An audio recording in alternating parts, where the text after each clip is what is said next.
மதிக்கும் உன் நிலைமை கொஞ்சம் இறங்கி வந்தால் நிழலும் கூட மிதிக்கும் உயர்ந்த இடத்தில் இருக்கும் போது உலகம் உன்னை மதிக்கும் உன் நிலைமை கொஞ்சம் இறங்கி வந்தால் நிழலும் கூட மிதிக்கும்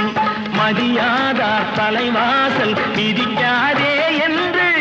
மானமுள்ள மனிதனுக்கு அவ்வை சொன்னது அது அவ்வை சொன்னது